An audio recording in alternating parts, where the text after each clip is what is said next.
As I like to do sometimes, you know, when I'm doing my searches on Google, I find stuff that just are good things to think about. So I throw them in even though they're not really pertinent to the topic. Here's a good one.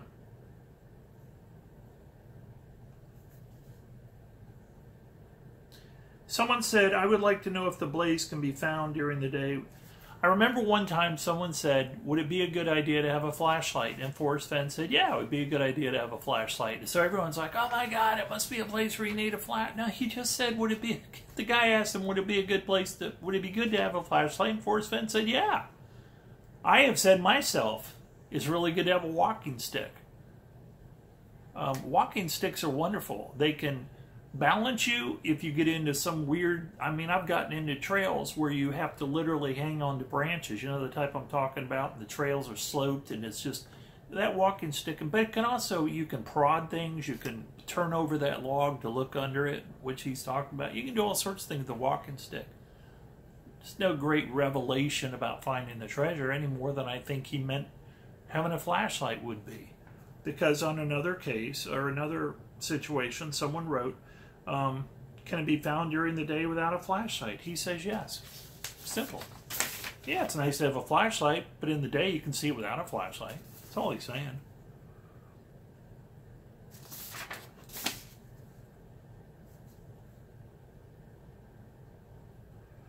Someone says, you said the chest is in a safe location.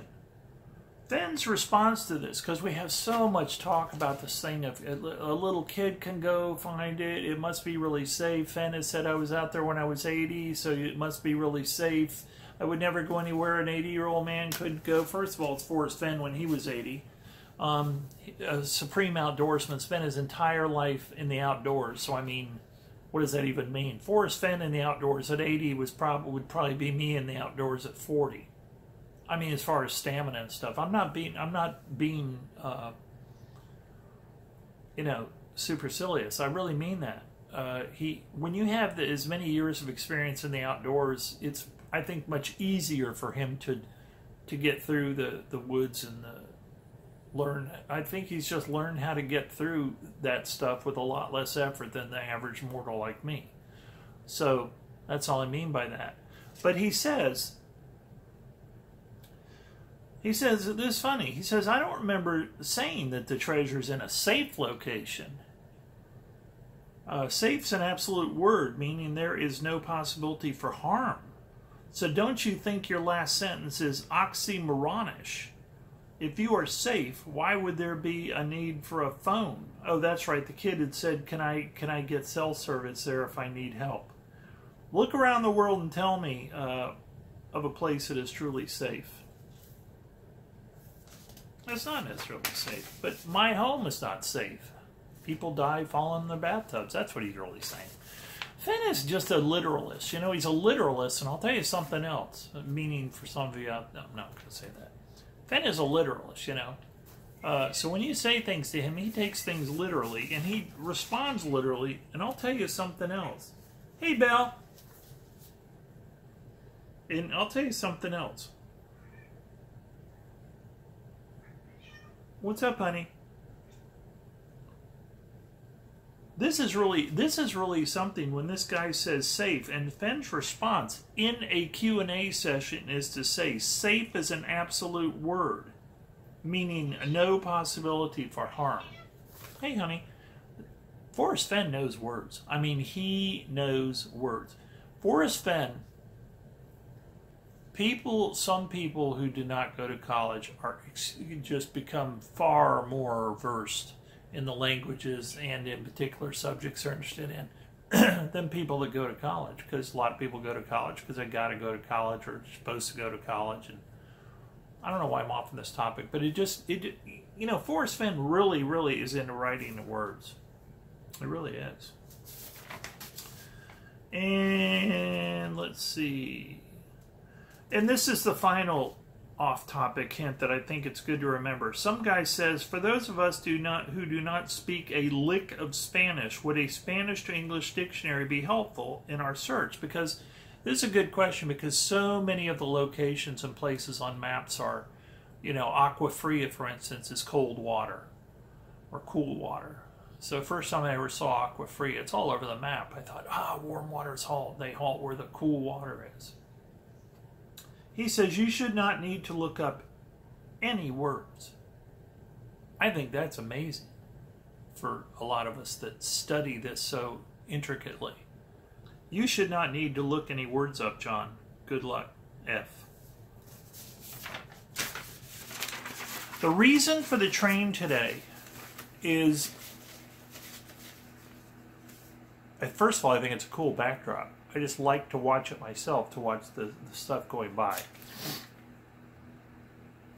But the reason I'm using it as a backdrop is, and the reason I bring up the story about grab every banana, is because when Forrest Fenn's father says grab every banana, he specifically says, when Forrest asks him to explain what it means, that if you are on a train and you go by a banana tree, to grab all the bananas. Don't be satisfied with grabbing a banana. In this bigger sense, what I'm seeing that story tell me is you're moving forward. It kind of reminds me of the idea of I don't know if anyone ever did. I did it one time in my entire life in Virginia. This place called Great Falls. And Great Falls was this park that you could go to, and it was a very simple, it was basically a park for being outside, but it had a carousel. It actually had a brass hoop. I don't know how many people have ever done that, but they have these hoops that come out, these rings rather that come out, these rings about this big, and they come out this thing on the next to the carousel.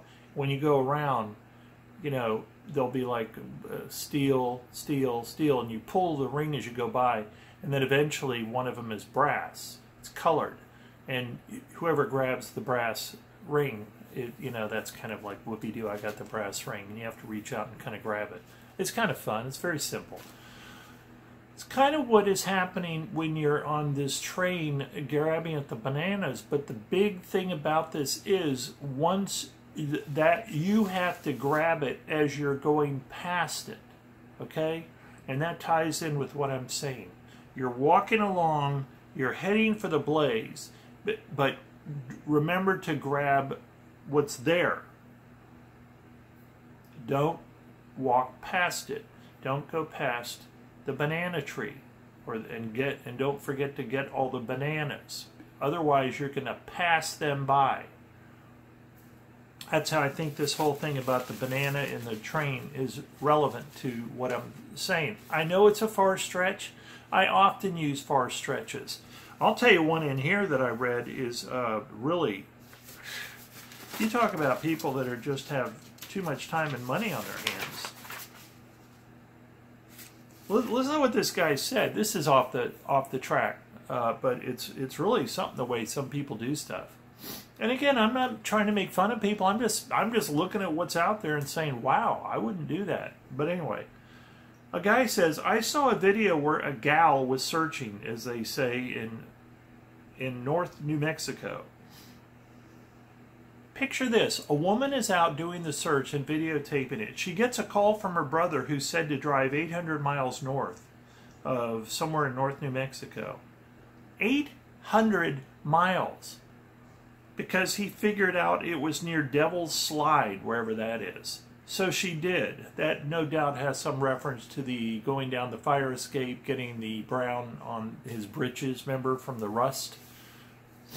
The Fenners know what I'm talking about. She drives 800 miles, gets there, stands around the side of the road looking at Devil's Slide, then says, well, I don't think I'm going to find it here. No plan or specifics at all. Duh. That's pretty wild. We've got to be a lot more, not to be old man on the mountain like I know everything, because I don't. I haven't found it.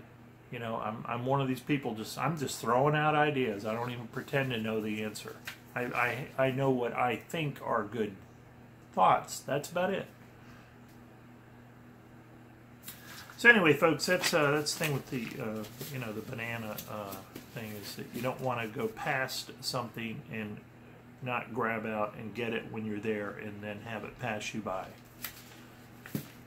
It's another one of those hints in the book, these hints that you kind of carry with you to get to the clues, which they're the 9 clues in the poem that are all in order. Clues are always in order. The hints are not in order. They're almost accoutrement to your thinking. Is that right way to say it? I don't know. Anyway.